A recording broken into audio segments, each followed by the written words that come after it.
Esta es una pregunta que me hizo un joven muy preocupado por identificar lo que es un político bueno y lo que es un político malo. Bueno, esa es la pregunta, ¿no? Me dice cómo yo puedo identificar un político malo del malo. ¿Cómo puedo separar? ¿Cuáles son las características? Una sola característica le voy a dar, pero en la política no hay valoración moral. O sea, en la ciencia política, en la academia, no se valora lo bueno o lo malo de la política, porque no es una valoración moral, sino es una valoración ideológica. Está en función, o sea, en la política no hay bueno ni malo, ¿verdad? Más allá de que la ética y la moral son elementos para diferenciar justamente lo bueno y lo malo, pero en la ciencia política como tal no se diferencia lo bueno y lo malo por una categorización moral. ¿Me entienden, no es cierto?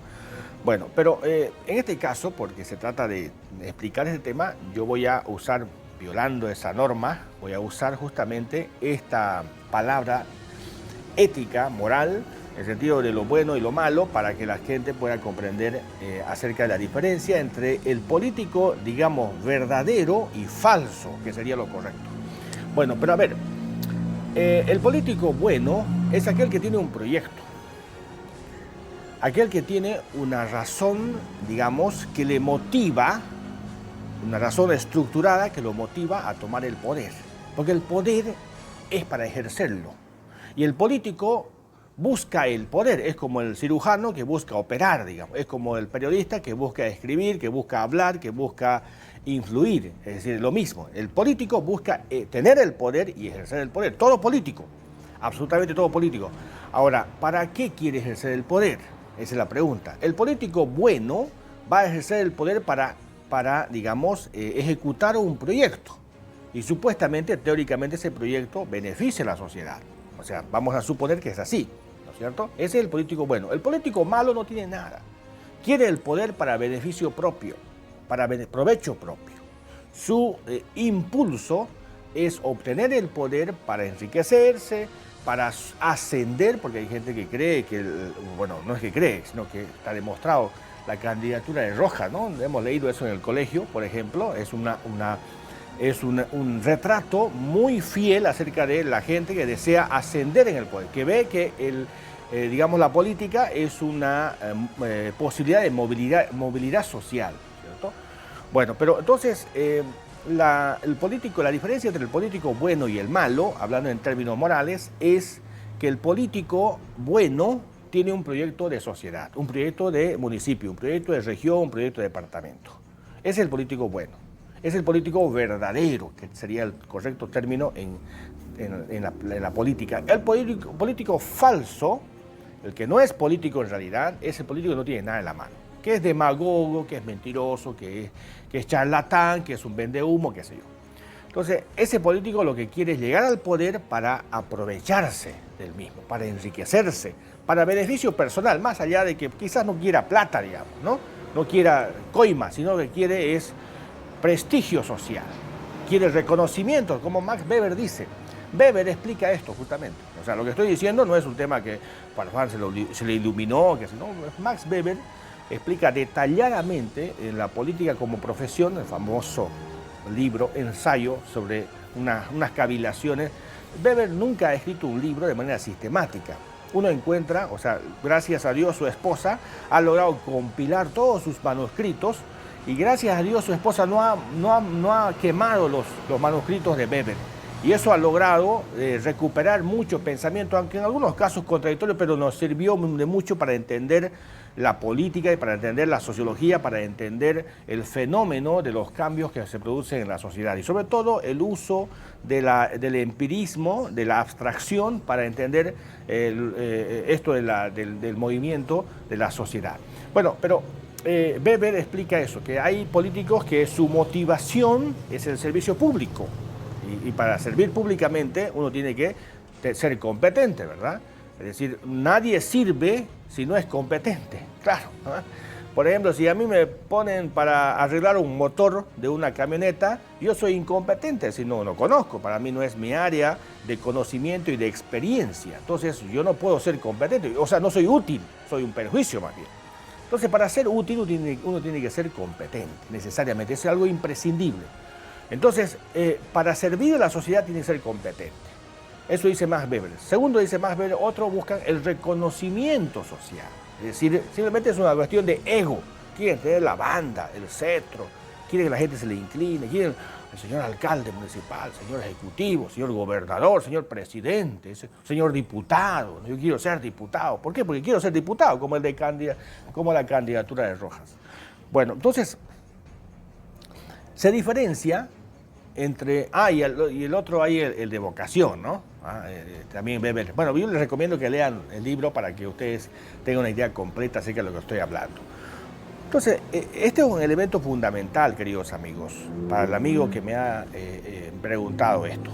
La diferencia está en que el político bueno tiene un proyecto y, por supuesto, está seguro que ese proyecto sirve para transformar para bien la sociedad. Porque la sociedad va cambiando, como dijo Diógenes, la sociedad cambia. No se puede uno bañar en el mismo río, porque el río cambió. Es decir, el momento que se bañó, pasaron las aguas, vienen otras aguas y es otro río. Lo mismo, la sociedad va cambiando de manera paulatina, gradual, de manera permanente, va cambiando. Entonces, estos fenómenos de cambio en la sociedad, o sea, deben ser aprovechados por políticos para introducir algunos cambios mucho más profundos para mejorar la sociedad.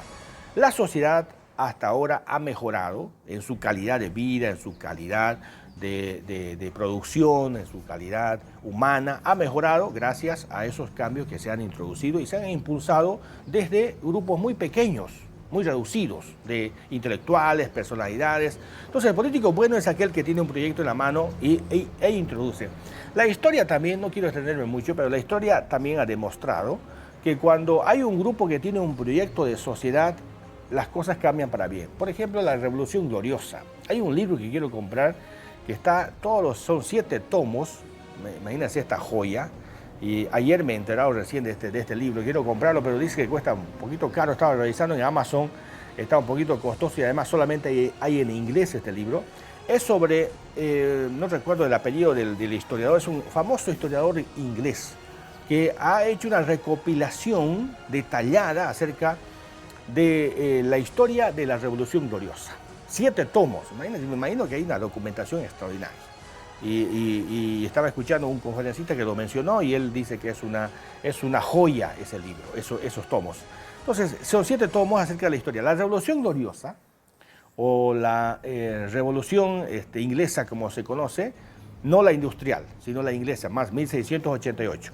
Esta revolución estuvo precedida por un objetivo, es decir, había una noción de lo que se buscaba. Era bajarle el poder al rey y que el parlamento tenga el poder real. Ese era el objetivo principal. Entonces, Locke ha contribuido muchísimo justamente a este criterio, este pensamiento y otros anteriormente acerca de el papel, el rol que debe jugar el parlamento.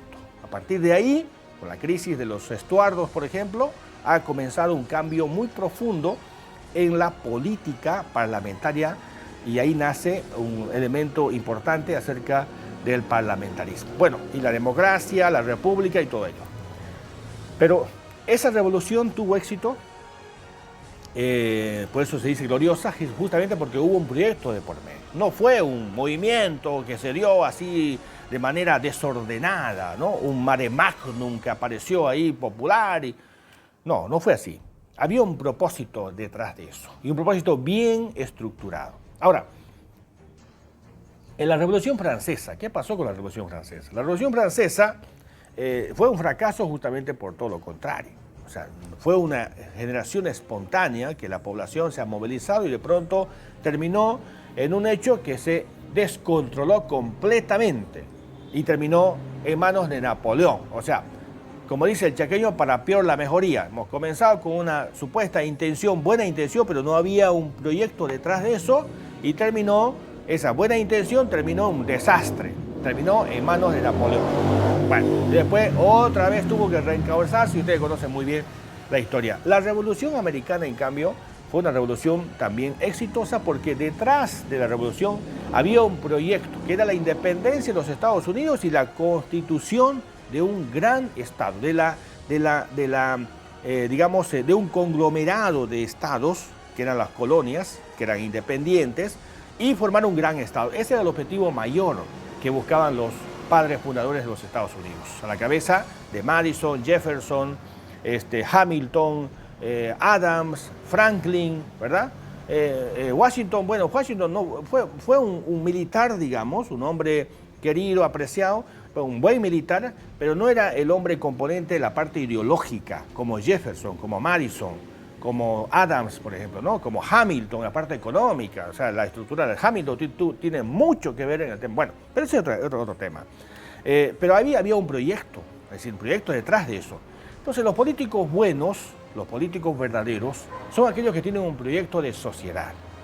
Los políticos malos, o sea, usted joven que me está mirando, me está escuchando y preguntó esto, usted dice, a ver, ¿cómo identifico? Pregúntele al político cuál es tu proyecto de sociedad, cuál es tu proyecto de país, tu proyecto de departamento, tu proyecto de municipio, tu proyecto. Si no tiene proyecto, es un político malo, no es político, definitivamente, es un charlatán.